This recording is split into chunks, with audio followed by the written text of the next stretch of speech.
Welcome to my gardens. I'm Jay McFall with Organic Living, and I've been an organic gardener for over 40 years. I'm a master gardener, and I'm an organic edible landscape designer. So I've been helping people grow their own food and live healthier lifestyles for many, many years. And I would like to show you several of my favorite plants. How's that sound? Good.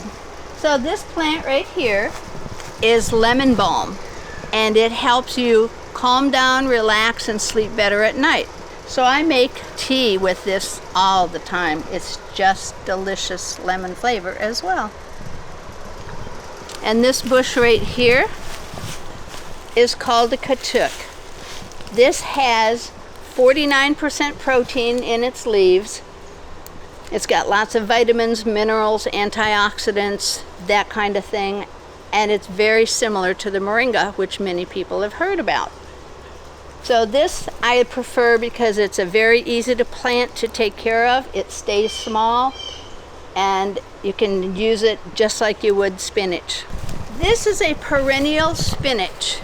Everything I show on you right now is going to be perennial, and what that means is it will live for more than 3 or 4 years.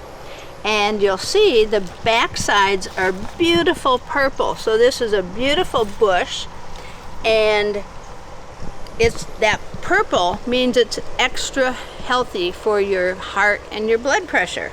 This will get about 3 feet tall, 3 feet wide, and you can pretty much eat it 365 days of the year. We call this jewels of opar. You see the beautiful little flowers? Those are edible as well. And it's got seed heads on it. That's why we call it jewels. And the leaves are full of essential fatty acids and iron. So this is very, very good for you. This is a longevity spinach. And again, it's a perennial spinach, very mild flavor. And it has been used in folk medicine for hundreds of years to help keep people healthy. So I talk with people all the time about growing their own food and how it's much better for you to eat fresh, picked, and nutrient dense. And so many people are saying to me, but Jay, I don't have a yard. I don't have any space to do it. And the good news is, if you only have this much space, you can grow quite a bit of food. So this is a tower garden that I just put together like 2 weeks ago. And you can see that it's lush and full, and I could make a salad out of this right now. So tower gardens means that you plant in different pots and you stack them on top, and they're just so easy to take care of, very low maintenance, and they're portable. You can move them around. Now here I have a plant that most people didn't even know was a plant. This is Stevia. That's another perennial, and it tastes delicious. All right, so now I'm going to teach you how to prepare the soil properly so you know how to grow the most nutrient-dense, healthy, and delicious food possible. How's that sound?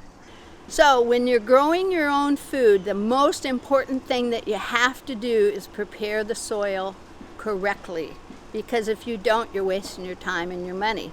In 1936, the government tested the soil across the United States, and they released a document that said the soil is depleted of minerals, and the food that you're eating from it is starving you no matter how much you eat, and it can't be remedied until it's brought back into mineral balance. That hasn't happened. That's what I'm going to teach you how to do. All right, so now a healthy plant, one more thing, healthy plant, the leaf is a complex carbohydrate, and bugs and disease do not touch it. An unhealthy plant, the leaves turn into a simple sugar, send out a fragrance to the bugs that say, eat me, I'm sweet. Most important thing that we need to do is put minerals in the soil. So my products are called Garden Magic number 1, 2, 3, and 4. Number 1 is the minerals. Minerals are not only essential for health, it's also what gives food their flavor. So if you go to the grocery store and you see this big, beautiful tomato, and you think, oh my God, that's going to be so good, and you cut it open and it tastes like cardboard, no minerals. All right, so this comes from an ancient seabed in Nevada. There you go. And it has all 90 minerals that are needed in the soil to have living soil and healthy plants.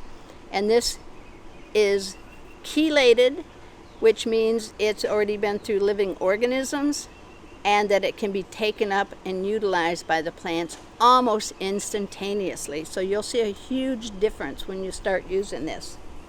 So the first thing we're going to do, well actually, we already put Garden Magic number 4 on it.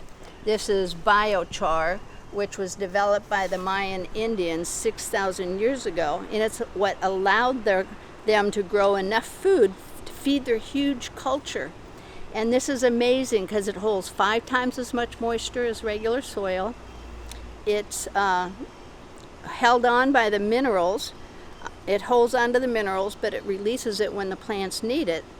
It's the perfect living place for the microorganisms, and it fixes carbon in the soil, which is the same to plants as oxygen is to us. So it's a very important thing. So we already put that on here. So we're going to dig a little hole, put the dirt there. We're going to put the minerals in there. Give them a nice taste of that. Now we're going to add number 3. And it's number 3 because it came along third as opposed to 1 and 2. But we put this in the soil second. So what we do, this is a mixture of bat guano, worm castings, and blood meal. This helps lower the pH of the soil, so it's better for the plants. It kills the bad nematodes, bacteria, and funguses which damage the plants, and it's just got more nutrients in it. I developed this originally just for tomatoes, but everybody loves it. So we put 1 to 2 tablespoons in there, and then we put the plant inside. And this is a little lettuce plant, cute little guy.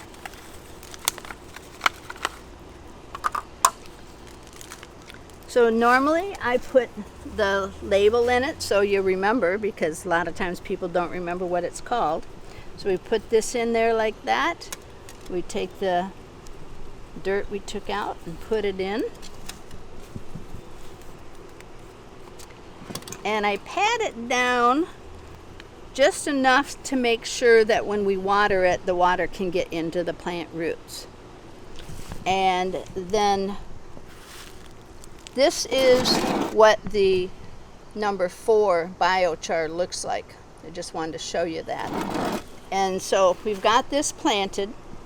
So now what we're going to do, and I'm not going to do it because I don't want to get wet, but we would get out the hose, water it down, and then we would add number 2. These are the microorganisms that should be in the soil, and they're the exact microorganisms that are in our gut. So we only put 1 tablespoon per gallon of water and shake it up, and then we inoculate the soil with that. But because we've got only 4 plants here, I would use like a cup of water and just put a few drops of this in there, and then put it in there to inoculate the soil. Those are the 4 things that you need to do to create the healthiest, most nutritious soil, bug-free and disease-free.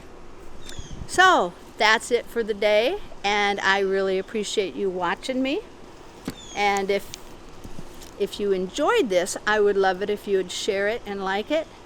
And also, if there's any other things about gardening that you'd like to know about, let us know, because we can make lots and lots of videos. Alrighty. Hope to see you one of these days. Bye.